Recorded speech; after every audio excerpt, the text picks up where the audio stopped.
Welcome to my channel. This is Freedom Education Center. Then don't forget to like the video, subscribe the channel, sharing to your friends because this channel is for students. If you are a student, this is very important. Education Center you should have to subscribe the channel and share to your friends. Main topics for today's class. Okay. Today's class, the first topic is file transfer protocol. What is file transfer protocol? File transfer protocol ምንድነው የሚል ነገር እናያለን። Hypertext transfer protocol ምንድነው የሚለው እናያለን። Simple mail transfer protocol፣ Internet message access protocol፣ Network time protocol። ከዚህ አሁን ምንድነው አንደርስታንድ እናደርገው መሰላችሁ ተማሪዎች? ይሄ 8ኛ ክፍል አይሲቲ ክላስ ነውና ምንድነው አንደርስታንድ ማድረግ ያለባችሁ? ፋይል ትራንስፈር ፕሮቶኮል፣ ሃይፐርቴክስት ትራንስፈር ፕሮቶኮል፣ ሲምፕል ሜል ትራንስፈር ፕሮቶኮል፣ ኢንተርኔት ሜሴጅ አክሰስ ፕሮቶኮል፣ ኔትወርክ ታይም ፕሮቶኮል። እዚህ ጋር ምንድነው መጨረሻ ላይ ሁሉም ካያችሁ ምን አለ? ፕሮቶኮል ፕሮቶኮል ፕሮቶኮል ፕሮቶኮል ፕሮቶኮል። ይሄ ፕሮቶኮል አሁን ምንድነው? የሆነ ማቴሪያል ነው። የሆነ ሰርቪስ የሚሰጥ ማቴሪያል ነው። የሆነ ማቴሪያል ነው። ዝም ብሎ ቃል አይደለም። እዚህ ጋር የሆነ ማቴሪያል ነው። ገብታችኋል? ላፕቶፓችን ውስጥ ስልካችን ውስጥ የተገጠመ የሆነ ትናንሽ የቺፕስ ነገር ማቴሪያል ነውና ፕሮቶኮል ነው። ስለዚህ ሁሉም ላይ ፕሮቶኮል ምን ጥቅማለሁ? ለምሳሌ ፋይል ትራንስፈር ስናደርግ ፕሮቶኮል ያስፈልጋል። ፋይል ትራንስፈር ፕሮቶኮል ይባላል። ይሄን ፋይል ትራንስፈር እናደርግ ደግሞ ሃይፐር ቴክስት ትራንስፈር ከሆነ ደግሞ ሃይፐር ቴክስት ትራንስፈር ፕሮቶኮል ይባላል። ሜል ለማድረግ ሜል ትራንስፈር፣ ለምሳሌ ሜል ማለት በኢሜል መልእክቶችን ለማስተላለፍ ከሆነ ሲምፕል ሜል ትራንስፈር ይባላል። ፕሮቶኮል አለው። ኢንተርኔት ሜሴጅ፣ በኢንተርኔት ደግሞ ሜሴጆችን አክሰስ ለማድረግ ስንፈልግ አሁንም ፕሮቶኮል ያስፈልጋል። ኔትወርክ ታይም፣ ታይም ላይ ደግሞ ኔትወርክ ታይም አክሰስ ለማድረግ ስንፈልግ ደግሞ ኔትወርክ ታይም ፕሮቶኮል አለ ማለት ነው። ስለዚህ ስለነዚህ 5 ነገሮችን እንማማራለን ማለት ነው።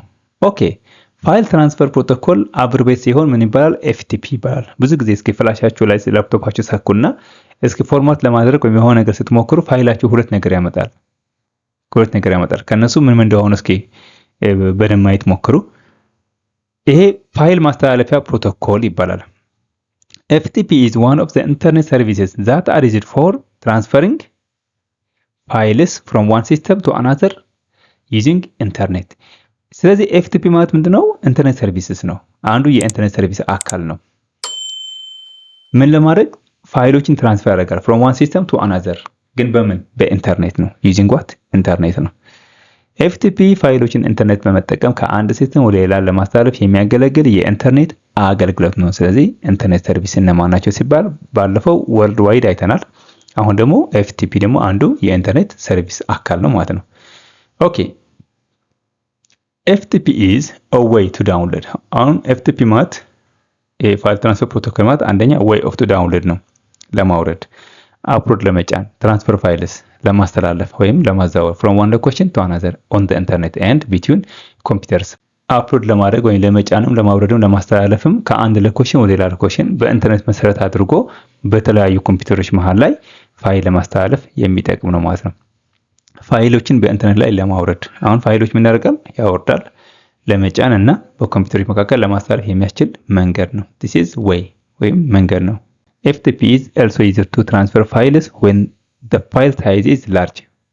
ፋይሉ ትልቅ ሲሆን or when several files ብዙ ፋይሎች ሲሆኑ are transferred which are difficult to transfer using email። አሁን ኢሜይልም አንዱ የፋይል ማስተላለፊያ መንገድ ነው። በኢንተርኔት መሰረት አድርገን ወይም በኢንተርኔት ልንገለገልበት የምንችል አንዱ ኢሜይል ነው። ነገር ግን በኢሜይል ሊተላለፉ የሚችሉ ትላልቅ የሆኑ ፋይሎችን እና ብዙ ፋይሎችን ለማስተላለፍ ስንፈልግ ምን እንደምንጠቀመው ፋይል ትራንስፈር ፕሮቶኮል ወይም ደግሞ FTP ነው ማለት ነው። በተለይ የፋይል መጠን ትልቅ በሚሆንበት ጊዜ ወይም ብዙ ፋይሎችን በኢሜይል ለመላክ አስቸጋሪ በመሆንበት ጊዜ FTP ጥቅም ላይ ይውላል ማለት ነው። አያችሁ ጥቅሙ። ኦኬ ሃይፐርቴክስት ትራንስፈር ፕሮቶኮል። ሃይፐርቴክስት ትራንስፈር ፕሮቶኮል HTTP ሲባል ምንድነው? ስታንድስ ፎር ሃይፐርቴክስት ትራንስፈር ፕሮቶኮል። ሃይፐርቴክስት ትራንስፈር ፕሮቶኮል ይሄ አንዱ ፕሮቶኮል ነው። ምን ለማድረግ ነው የሚጠቅመው? ይሄኛው ደግሞ እንይ። It is used to access data on the world wide web። አሁን ይሄኛው ምን ላይ ነው አክሰስ የምናደርገው? ወርልድ ዋይድ ዌብ ላይ ነው። እንግዲህ ወርልድ ዋይድ ዌብ አንዱ የኢንተርኔት ሰርቪስ አካል ነው ብናል ባለፈው። ስለዚህ ይሄን ሃይፐርቴክስት ትራንስፈር ፕሮቶኮል ነው እንደው የሚጠቅመን አክሰስ ለማድረግ በዓለም አቀፍ ድር ወይም ደግሞ ወርልድ ዋይድ ዌብ። ወርልድ ማለት ዓለም አቀፍ ነው። ወርልድ ዋይድ ማለት ዓለም አቀፍ ማለት ነው። ዌብ ደግሞ ድር ነው ላይ መረጃዎችን ለማግኘት ያገለግላል። አያችሁ ሃይፐርቴክስት ትራንስፈር ፕሮቶኮል ምንድነው የሚጠቅመን? በwww መረጃዎችን ለማግኘት ያገለግላል ማለት ነው። HTTP has a server service ይሄኛው ምን አለው መሰላችሁ? ሰርቨር አለው አገልጋይ ማለት ነው፣ ወይም ደግሞ ሰርቪስ ይሰጣል። ኤንድ ክላይንት ወይም ሪኩዌስት ኮሚኒኬሽን ፕሮቶኮል። አሁን ይሄ ኮሚኒኬሽን ፕሮቶኮል አለው። HTTP የሰርቪስ አገልግሎት ሰጪ እና የክላይንት ጠያቂ የግንኙነት ፕሮቶኮል አለው። ኮሚኒኬሽን ፕሮቶኮል አለው። እዚህ ጋር HTTP ማለት ፕሮቶኮል አለው ሆነ በሰርቨር እና በክላይንት። ክላይንት ማለት ደንበኛ ነው፣ ሰው ነው፣ ይጠይቃል። ሲጠይቅ ደግሞ የሚሰጥ ወይም አገልግሎት የሚሰጥ ነገር አለ። በሁለታቸው መሃል ግን ምን አለ? ኮሚኒኬሽን ፕሮቶኮል አለ። ስለዚህ HTTP ኮሚኒኬሽን ፕሮቶኮል አለው ማለት ነው፣ የጠየቅነው እንዲሰጠን ማለት ነው። HTTP is also used for formatting and transferring web page data like text, images and video over the world wide web። እንዲሁም የድረገጽ መረጃዎችን ጽሁፍ፣ ምስልና ቪዲዮ በድረገጾች ላይ ለመቅረጽ አያችሁ፣ ለመቅረጽ እና ለማስተላለፍ ጥቅም ላይ ይውላል። ስለዚህ የኢንተርኔት ሰርቪስ ነው ወይም የዌብሳይት ሰርቪስ ነው ካልነው HTTP በዌብሳይት ላይ ምን ያደርጋል? ጽሁፎችን፣ ምስሎችን፣ ቪዲዮዎችን ለመቅረጽ እንዲሁም ለማስተላለፍ ጥቅም ላይ ይውላል ማለት ነው። It is easier to create communication between web server and web users። ቅድም እንዳልነው ኮሚኒኬሽን ፕሮቶኮል አለው፣ የግንኙነት ፕሮቶኮል አለው ካልን በዌብ ሰርቨር እና ዌብ ዩዘርስ። ዌብ ዩዘር እኛ ነን፣ ዌብ እንጠቀማለን፣ ተጠቃሚ ሰዎች ነን። ዌብ ሰርቨር ማለት ደግሞ እንደነ ኮምፒውተርና ስልኮቻችን ናቸው። በእነዚህ መሃል ላይ ምን አለው? ኮሚኒኬሽን ፕሮቶኮል አለው። it acts as request response ፕሮቶኮል እና ሪኩዌስት እና ሪስፖንስ ፕሮቶኮል ሆኖ ሊያገለግል ይችላል። በዌብ ሰርቨሮች እና በዌብ ተጠቃሚዎች መካከል ግንኙነት ለመፍጠር የሚያገለግል ሲሆን እንደ ጥያቄና መልስ ወይም ሪኩዌስት ሪስፖንስ ፕሮቶኮል ሆኖ ያገለግላል። አያችሁ HTTP ምንድነው? ዌብ ሰርቨር አለው፣ ዌብ ዩዘር አለው። ዌብ ዩዘር እና ሰርቨር ሁለታቸው አሉ። በመሃላቸው እንደ ሰጪና እንደ ጥያቄና መልስ ሆኖ ሊያገለግል ይችላል። ሰጪና ጠያቂ ሆኖ ራሱ ሊያገለግል ይችላል ማለት ነው። For example, a client who uses a web browser and a server is who web host that hosts the website። ለምሳሌ የድረገጽ ማሰሻ ብራውዘሩ የምጠቀም ተጠቃሚ እንደ ክላይንት ሲቆጠር፣ ብራውዘሩ ተጠቃሚ ሰው ነው፣ እንደ ክላይንት ተጠቃሚ እንደ ደንበኛ ነው የሚቆጠረው። ሲቆጠር ዌብሳይቱ የያዘው ኮምፒውተር ደግሞ እንደ ሰርቨር ይቆጠራል። ይሄ ዌብሳይቱ የያዘው ኮምፒውተር ላይ ነው እንግዲህ ዌብሳይት የሚገኘው። ኢንተርኔት አለ፣ ኮምፒውተር ውስጥ ዌብሳይቱ ይገኛል። እሱ ደግሞ እንደ ሰርቨር ይቆጠራል። እንደ ሰርቨር ወይም እንደ ሰርቨር ዌብ ሆስት ሆኖ ሊቆጠር ይችላል ማለት ነው። whenever a client transmit a request to the website server። አሁን ለዌብሳይት ሰርቨሩ ምንድነው ሪኩዌስት የሚያደርገው? ትራንስሚት ያደርጋል። ክላይንት ሪኩዌስት ይልካል ወይም ደግሞ ሰርች ያደርጋል፣ ይጠይቃል ማለት ነው። the HTTP processes that request and creates a connection between the client and the server through transmission control protocol። አሁን TCP የሚባል ትራንስሚሽን ኮንትሮል ፕሮቶኮል የሚባለው በሱ አማካይነት HTTP ፕሮሲድ ያደርጋል። ለምሳሌ አንድ ሰው ዌብሳይት ላይ የሆነ ነገር መረጃ ሲፈልግ HTTP ፕሮሰስ ያደርገዋል። ይሄን ፕሮሰስ ለማድረግ ምን ይጠቀማል? ትራንስሚሽን ኮንትሮል ፕሮቶኮል ይጠቀማል ማለት ነው።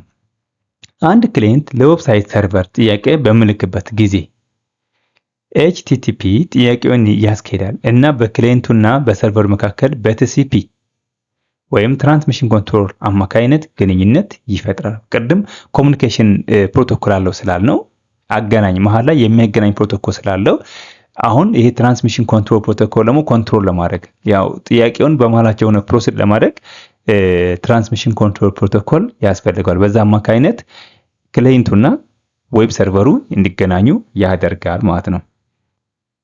then the HTTP sends a request to the server። ስለዚህ HTTP ያደርጋል፣ ሪኩዌስት ይልካል፣ ፕሮሰስ ስለሚያደርግ ሰንድ ያደርጋል which picks up the requested data from a database and HTTP sends the response back to the client። አሁን ምን ያደርጋል?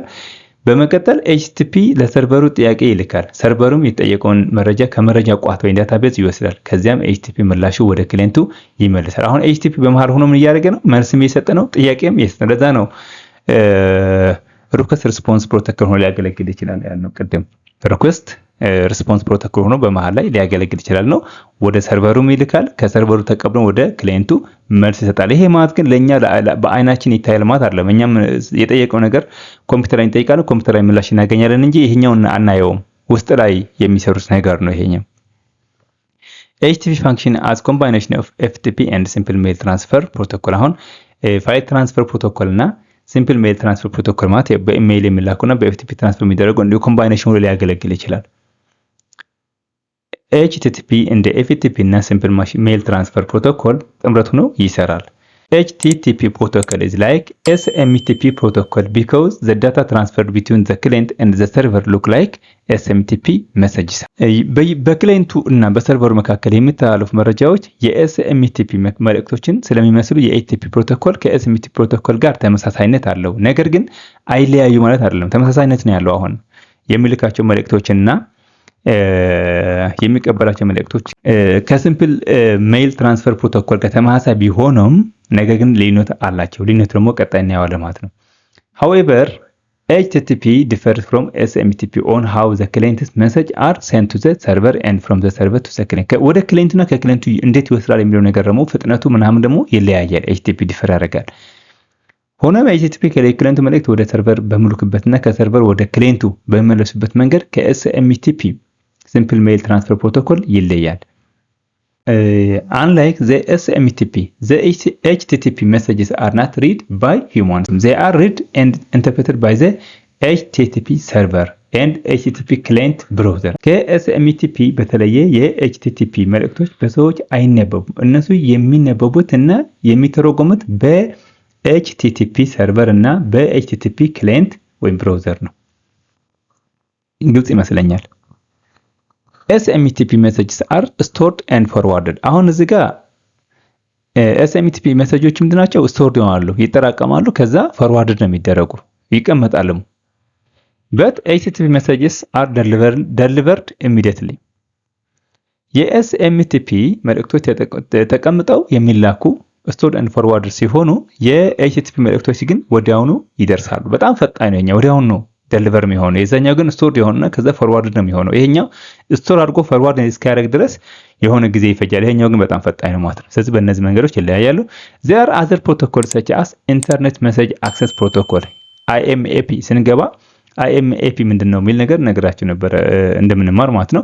and network time protocol ምንድናቸው የሚል ነገር አይተን ነበር። ስለዚህ IMAP and NTP ምንድናቸው የሚል ነገር ደግሞ እናያለን። ሌሎች ፕሮቶኮሎችም አሉ። ለምሳሌ ኢንተርኔት ሜሴጅ አክሰስ ፕሮቶኮል እና ኔትወርክ ታይም ፕሮቶኮል። ኦኬ፣ ስለ ኢንተርኔት ሜሴጅ አክሰስ ፕሮቶኮል ምንድነው የሚል ነገር እንይስክ። የኢንተርኔት መልእክት መዳረሻ ፕሮቶኮል ይባላል። አሁን አየ ኢንተርኔት መዳረሻ አለው። ለዛም ኢንተርኔት ራሱ አክሰስ ለማድረግ ራሱ እኛ ኢንተርኔት አክሰስ ለማድረግ ራሱ ምን ያስፈልጋል? ፕሮቶኮል ያስፈልጋል ማለት ነው። ምን ፕሮቶኮል ይባላል? ኢንተርኔት ሜሴጅ አክሰስ ፕሮቶኮል ተብሎ ስያሜ ይሰጠዋል ማለት ነው። ዲፊኒሽን a protocol used by email clients to retrieve messages from a mail server over HTTP or IP connection. ጥቅሙ ኢሜይሎችን ከተለያዩ መሳሪያዎች እንደ ስልክና ኮምፒውተር ለመመልከትና ለማስተዳደር ይረዳል። ጥቅሙ ኢሜይሎችን ከተለያዩ መሳሪያዎች እንደ ስልክና ኮምፒውተር ለመመልከትና ለማስተዳደር ይረዳል። አይ ስለዚህ መልእክቶችን ለማስተዳደር ነው የምንጠቀምበት ማለት ነው። ኔትወርክ ታይም ፕሮቶኮል፣ ይሄ ደግሞ የኔትወርክ ጊዜ ፕሮቶኮል ይባላል።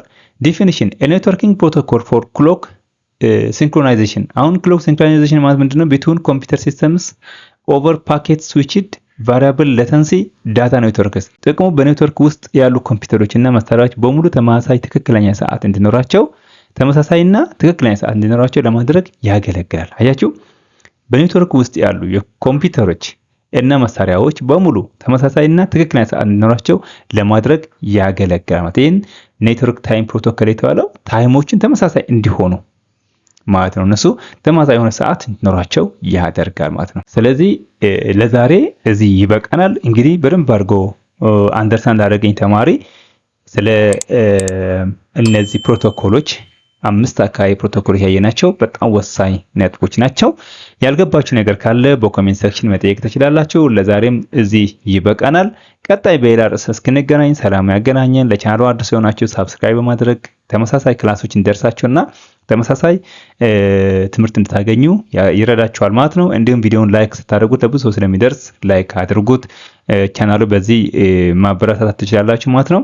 እንዲሁም ቪዲዮውን ከተመቻችሁ ደግሞ ሌሎች ወንድሞቻችሁ እንዲማሩበት ሼር ማድረግ አትርሱ። አመሰግናለሁ።